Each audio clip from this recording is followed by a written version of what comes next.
Renault. Parlons de Renault, numéro 1 des ventes de véhicules hybrides en France. Parlons de Renault Clio et de sa motorisation e-tech full hybride sans recharge qui génère jusqu'à 40% d'économie de carburant. Existe aussi en motorisation EcoG, prête à partir dès 160 € par mois. Numéro 1 en 2024, Clio Evolution EcoG 100 hors option. LLD 37 mois, 30 000 km, premier loyer 2 500 €. Offre à particulier du 1er au 30 novembre si accordiaque, selon stock disponible, voire conditions sur Renault.fr. Au quotidien, prenez les transports en commun.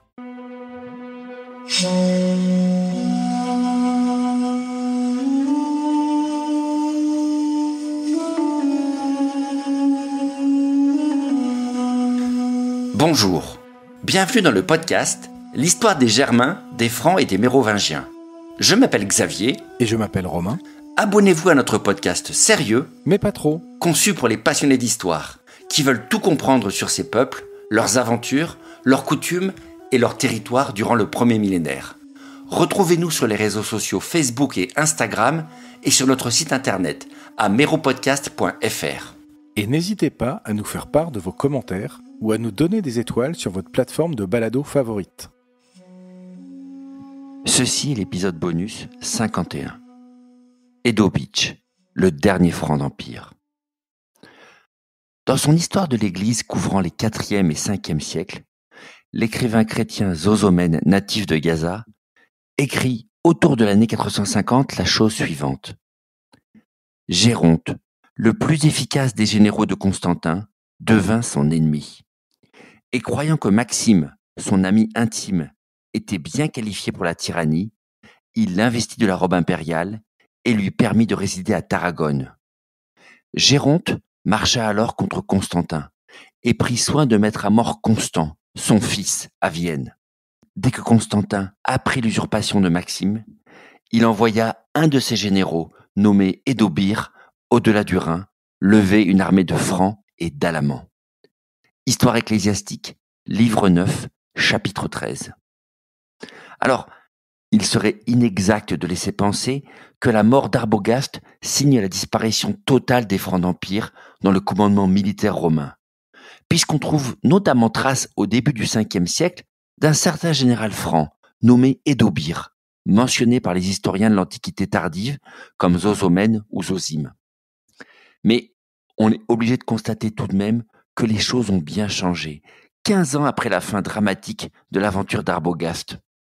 Alors, pour vous résumer à grands traits l'histoire peu banale d'Édobir, dont on sait fort peu de choses d'ailleurs, il s'avère que ce franc fait partie, en compagnie d'un certain breton nommé Géronte, des compagnons de Constantin III, l'usurpateur qui s'est emparé de l'Angleterre en révolte en 407, alors que la frontière vient juste de s'effondrer autour de Cologne avec l'invasion des supergroupes le 31 décembre 406. Constantin III et ses hommes vont débarquer en Gaule du Nord au printemps suivant, pendant que le désordre est général. Et après avoir combattu les légions loyalistes comme les barbares, ils vont fixer leur quartier général à Arles en 409. De là, Constantin III va prendre le contrôle de l'Espagne en y envoyant le fameux Géronte et tenter en parallèle de négocier sa reconnaissance avec l'empereur Honorius à Ravenne, déjà aux prises avec Alaric le Goth en Italie, après avoir bêtement exécuté Stylicon l'année précédente. Mais tout va partir en vrille pour l'usurpateur dès 410. D'abord, Géronte décide de le trahir et déclenche sa propre usurpation à partir de Tarragone en Espagne en proclamant empereur un de ses amis romains nommé Maxime avant de tuer le fils de son ancien patron nommé Constant. Quant à Honorius, l'empereur refuse sa main tendue et nomme un autre général du nom de Constance cette fois pour tenter d'écraser l'usurpateur en Arles. C'est à peu près à ce moment-là que revient dans notre histoire le général franc Édobir, dépêché en catastrophe vers le nord par Constantin III pour lui ramener une armée de secours de Francs et d'Alamans. Car, coincé dans la ville impériale de Provence, c'est sa dernière chance de se sauver, à la fois contre son armée rebelle dirigée par Géronte, accourant d'Espagne, comme des loyalistes d'Honorius menés par le général Constance, venant d'Italie. Géronte va bien grossir son armée, en s'alliant avec une partie des supergroupes d'Alain et de Vandal de 406, et va reprendre tout le sud de la Gaule, avant de mettre le siège devant la ville au printemps, 411. juste lorsqu'arrive le général Constance d'Italie, qui choisit d'abord d'éradiquer Géronte, puis à son tour de mettre le siège devant Arles. Constantin III reste donc encerclé par un autre ennemi que son ancien bras droit, attendant désespérément l'armée germanique d'Hédaubir pour le tirer de là. Et si le franc va bien finir par arriver à la fin de l'été, c'est pour, à son tour, tomber sur Constance qui, meilleur général que tous les autres, triomphe une nouvelle fois et écrase l'armée de secours franco-alémanique sur les bords du Rhône. Hédaubir va tenter de sauver sa peau en se cachant chez un ami provençal qui décide malheureusement à son tour de le trahir. Il lui coupe la tête qu'il offre au général d'Honorius pour s'acheter ses bonnes grâces. Et ainsi finit le dernier général franc d'Empire à l'été 411, entraînant la fin de la rébellion quelques semaines plus tard avec la chute de Arles et l'exécution de l'usurpateur Constantin III. Ce qui, sans surprise, ouvre la voie à la prise de pouvoir du général Constance au rôle de co-empereur qu'on connaît aujourd'hui sous le nom de Constance III, quelques années plus tard. Alors, il y a quelques leçons à retenir évidemment de la séquence totalement insensée de cette étrange guerre des Gaules de 409 à 411 si vous êtes un gallo-romain du Nord. D'abord, devant une telle pagaille, qui a pu garder le moindre intérêt pour ce qui se passait à Ravenne, sincèrement?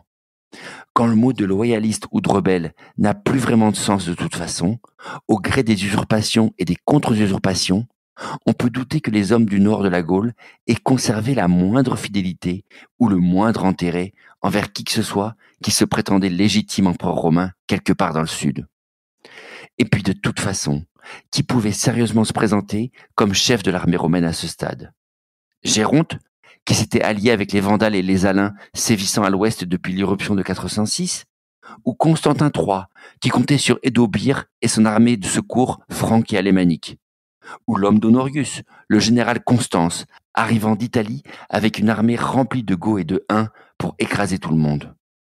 Les armées étaient toutes remplies de mercenaires d'origines diverses, soutenant le prétendant le plus offrant avec une fidélité toujours relative.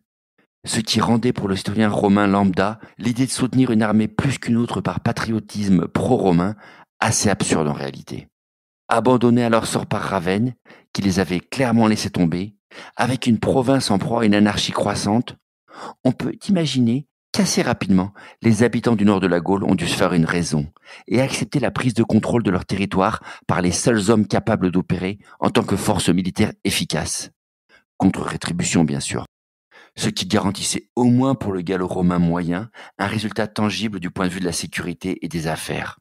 Et si la vérité autour de 410-420, c'était que la transformation politique en cours au nord de la Gaule était moins le fruit d'une conquête violente du pouvoir qu'une invitation faite aux Francs par les Gallo-Romains à prendre le contrôle militaire du pays, consternés par le spectacle des ambitions des généraux du Sud et le chaos créé par leurs disputes.